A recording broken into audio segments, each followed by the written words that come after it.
Hello, I'm Kamali, taking you through some of the things people are talking about and some of the stuff they're sharing around the world on NewsFeed today. It's February the 14th. Is this the year to cancel Valentine's? Measles is making a resurgence in many parts of the planet, and it's caused by people who are scared of vaccines. Load shedding in South Africa, rolling power cuts to you and me, and people there are not happy. And Animals Doing Stuff features two critters getting over bereavement.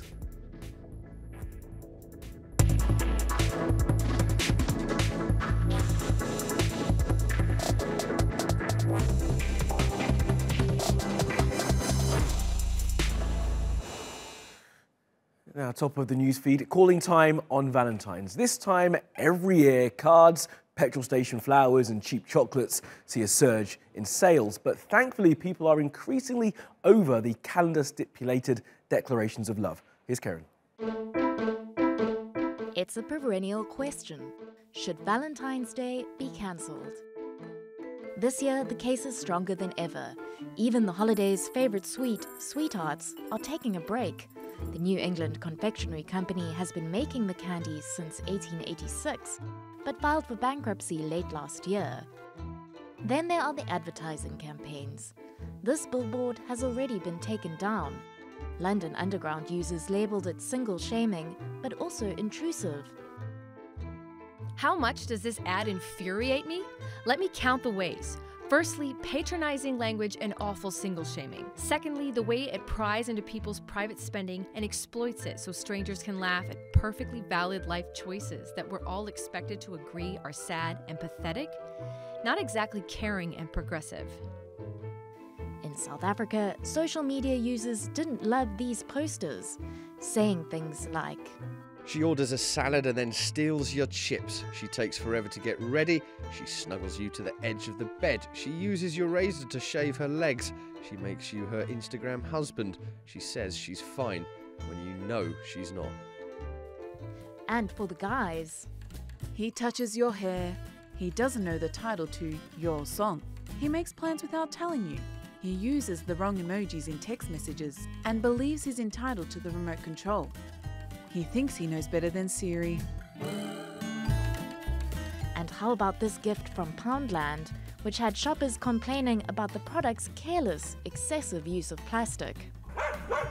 Don't think single shaming is only related to humans. In Lithuania, a new app could find a date for your four-legged friend. Yes, rescue animals have turned to GetPet, a Tinder-like app, hoping to find loving new homes for dogs in the country's animal shelters. And back in Britain, a Tinder-inspired app called Tudder is helping farmers match up potential partners for their cattle. Farmers can swipe right on cattle they like the look of, then find out whether they like them enough to buy them. But the animals are fighting back, or rather their keepers are. In Texas, the El Paso Zoo has offered people the chance to name a cockroach after an ex, then watch the unfortunate insect get devoured by a meerkat via a live feed on the day. The response to the Quit Bugging Me campaign has been so overwhelming, they had to stop taking names. And the Wildlife Sydney Zoo let someone name a brown snake, one of the world's most venomous, after an ex. Entrants made a $1 donation and had to briefly explain why their ex deserves the honor. His name has been announced. Meet Kevin. All right, let's take a look at some of the other things that caught our eye on social media. Now, a singer called Ryan Adams has been accused of sexually coercive behavior by exes, former mentees and associates. His behavior is detailed in a New York Times article, and Adams denies the allegations made against him. He also tweeted, "He is not perfect and has made many mistakes." Tetris 99 is going to be something. It's the latest game from Nintendo, and it allows 99 players to compete online in a Tetris Battle Royale. My palms are already sweating at the thought. Now, Nintendo are trying to cash in on the online gaming trend of games with loads of players which have only one winner, a la Fortnite. I'll be seeing you in all Thanks, Oppie is trending. It's for the NASA Opportunity Rover, which explored Mars for 5,111 days. It was sent up there in 2004 and was only expected to last for 90 days. Now, Opportunity taught scientists a great deal about Mars, including the fact that there was once water there. It stopped sending signals to Earth last June after a dust storm. Now, scientists tried to contact it one more time yesterday and played that song you heard, the Billie Holiday tune, I'll Be Seeing You. When it didn't respond, they declared Opportunity dead. It's up there now in a place called Perseverance Valley. And this video of actress Regina King nearly getting her head kicked off by a really tall basketballer is going viral for reasons I don't need to explain. Now, I've been watching it on repeat, and if you look very closely, you can actually see her life flashing before her eyes. Now, this happened at Madison Square Garden last night. The flying giant is called Joel Embiid, and he says, "You're welcome, Miss King, and sorry to the dude in the blue headset who gets kicked in the ribs." Ouch. Now, Frozen 2 will be coming to a cinema near you this autumn. The trailer sees Elsa doing something with waves, Kristoff riding Sven, and Anna in the mountains or maybe a cave. And Olaf looks to be in there too. Now, I sent the trailer to my niece Layla, and she says it looks pretty good, which is good enough for me.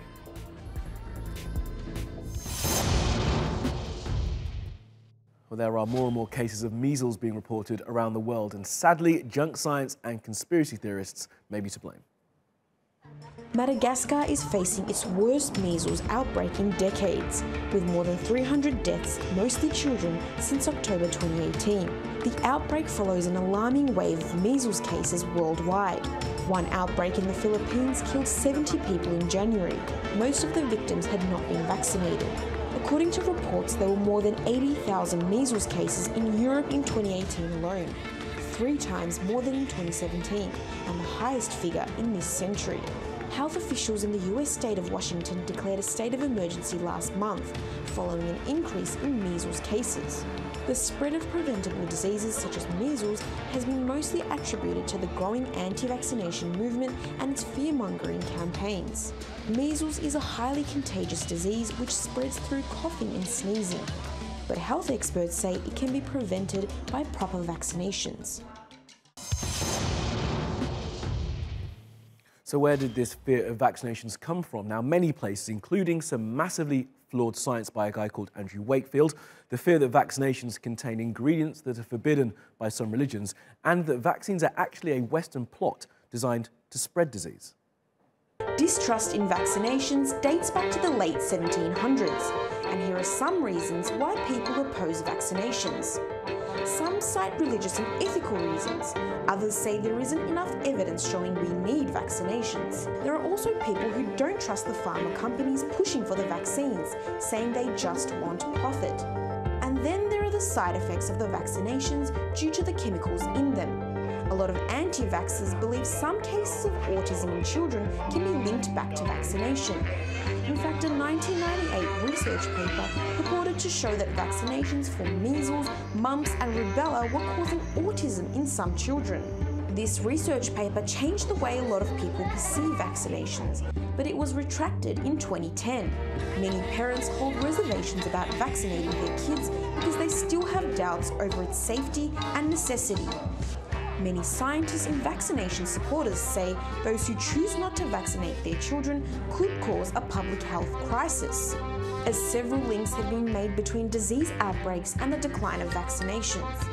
The World Health Organization says vaccinations are one of the most cost-effective ways to avoid disease, and that it currently prevents 2 or 3 million deaths a year. Well, there is a power crisis in South Africa right now, and people there have been venting their anger on social media when they've had enough electricity to connect to the internet, of course.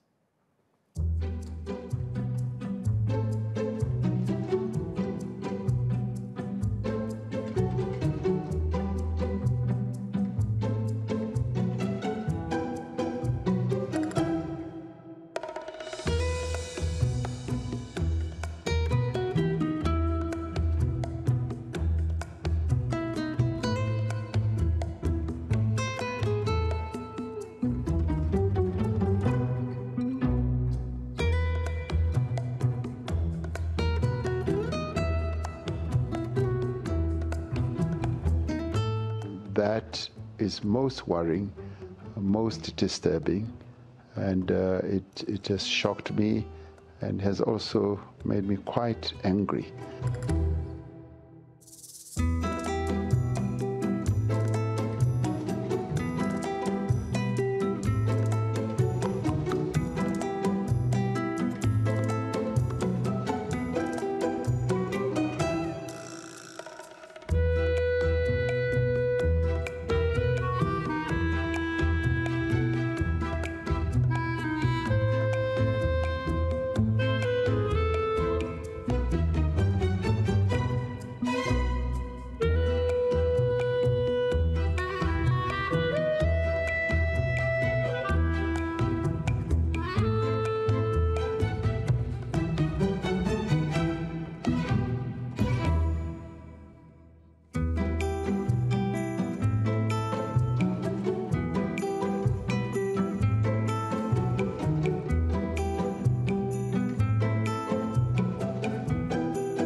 Around the world now for some other stories you need to know this Thursday.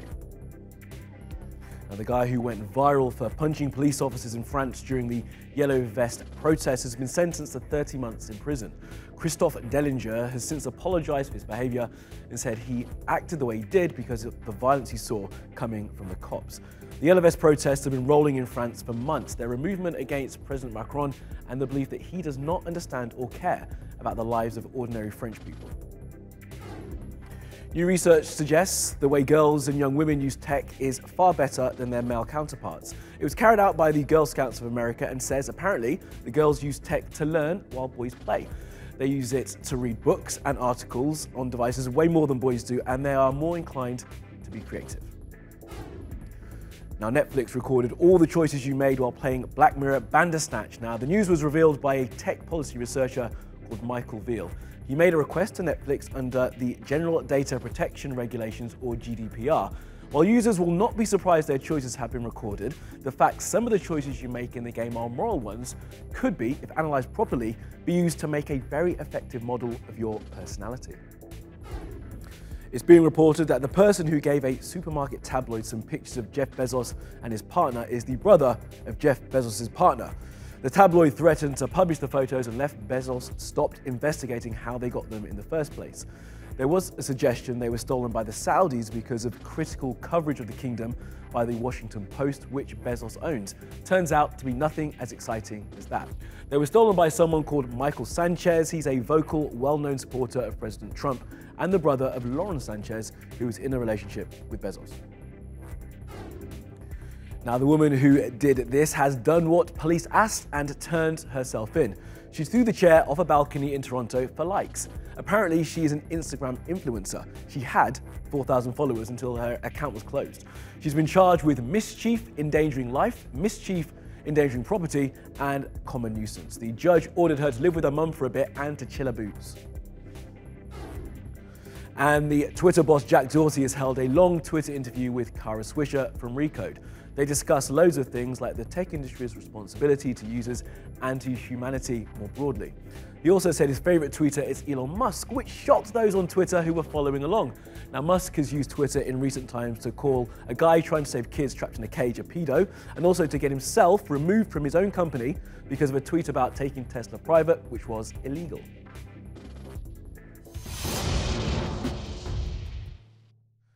And today's Animals Doing Stuff is so cheesy and cute. If you don't smile, you have problems. This is Molly the Beagle and Poss the Possum. The dog one lost her puppies, and the reporters say the possum one lost her parents. And now they do this for the camera. This was filmed in Southwest Australia, and it's just NewsFeed's kind of weird.